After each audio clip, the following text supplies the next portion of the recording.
అశోక్ గారు, అంటే ఇందాక రివ్యూస్ గురించి మాట్లాడుతున్నాం కదా, అంటే మరి ఏమన్నా అంటే గతంలో కూడా అన్నారు ఒక 1 వీక్ దాకా రివ్యూస్ని ఇవ్వకుండా కొంత చూద్దాం అన్నట్టుగా గతంలో కొంతమంది ప్రొడ్యూసర్స్ అన్నారు.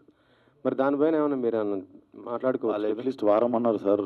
పొద్దున్న 6ంటికి రివ్యూలు రాసిర్రు, 5ంటికి రాసిర్రు. అది కూడా అసలు ఇప్పుడు సరే, ఇప్పుడు నిజంగా చూస్తే ఒక లెక్క రాయొచ్చు, ఏదైనా నిజంగా వీక్ ఏదైనా పట్టుకొని దాని గురించి రాయొచ్చు. ఏదైతే ఎక్స్ ఫ్యాక్టర్ ఉందో, మ్యూజిక్ కిరక్కొట్టేసిన సినిమా, మ్యూజిక్ వాజ్ వెరీ బ్యాడ్. అది అంటే బేసిక్గా చూడలేదు, అర్థమైపోయింది.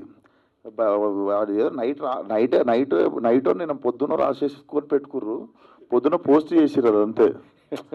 సో ఏం చేస్తాం నాకు తెలియదు, ఆలోచిస్తున్నాయి, చూద్దాం ఏమన్నా. బట్ వారం రోజులు అయితే అది మన అందరం కలిసి, ఎందుకంటే ఇట్స్ నాట్ అబౌట్ రివ్యూ కదా, మనం సినిమా మీద చాలా రకాలుగా రెవెన్యూ ఉంది. అంటే దీనిపైన ఇప్పుడు ఇండస్ట్రీలో చాలా డిస్కషన్ కూడా జరుగుతుంది. అంటే ఏం లేదు సార్, ఎంత డబ్బు, ఎంతమంది ఎంప్లాయ్మెంట్, ఎంతమంది కష్టం కదా అది. అంటే రివ్యూలు కూడా ఎట్లున్నాయి అంటే, చిన్న రివ్యూ రైటర్స్ ఉన్నారు కదా, వాళ్ళు ఏం చేసేస్తున్నారంటే ఫస్ట్ వాళ్ళకంటే సీనియర్లు పెద్దోళ్ళు దాన్ని చూసుకుంటూ కూడా దానికి దగ్గరలో వేసేస్తారు.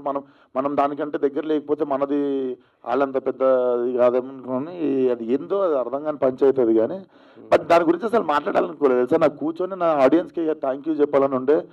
అండ్ మా సినిమాకి థియేటర్లకి 2 నెలల తర్వాత జనాలు వచ్చినందుకు మీ అందరు కూడా అర్థం చేసుకొని పాజిటివ్గానే వచ్చినందుకు.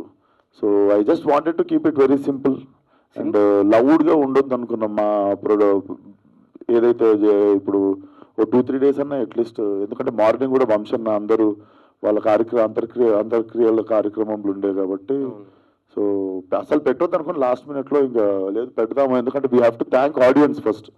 మనం ఎంత వద్దనుకున్నా మళ్ళా ప్రతిసారి మనం హోప్ చచ్చిపోయినప్పుడల్లా ఆడియన్స్ మనకి తిరిగి లేదు మేము వస్తాం, మంచి సినిమా అయ్యి మేము థియేటర్కి వచ్చి చూస్తాం, రివ్యూలు బాగాలేకపోయినా వచ్చి చూస్తాం అన్నంత చేసిన వాళ్ళకి మనం వచ్చి థ్యాంక్స్ అన్నా చెప్పాలి. అంటే పొద్దున్న సినిమా చూసిన అంటే నేను పబ్లిక్ టాక్ తీసుకున్నా, వాళ్ళు ఏమన్నా చూసారా? చూసిన నేను క్వశ్చన్ అడుగుతా, నేను కాదు చూసిన వాళ్ళు అని చెప్తున్నాను. మీరు చూసారా? నేను చూడలేదు.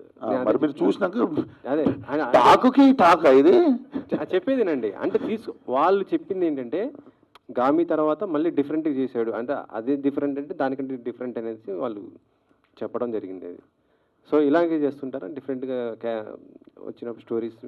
నాకే బోర్ కొడుతుంది సార్, నాకు ఏదైనా భయపెట్టకపోతే నేను చెయ్యాలి, నాకు భయపెట్టాలి, అప్పుడు దాన్ని ఛాలెంజ్గా తీసుకుంటా.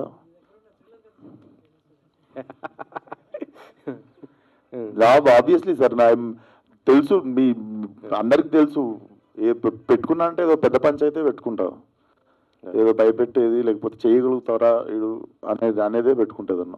అంటే విశ్వక్ సినిమా వస్తుందంటే మాత్రం డిఫరెంట్ ఇండస్ట్రీ కాదు మొత్తం ఆడియన్స్ అందరూ కూడా వెయిట్ చేస్తున్న పరిస్థితి ఉంది, అదైతే గ్యారంటీ. అది thank you so much sir.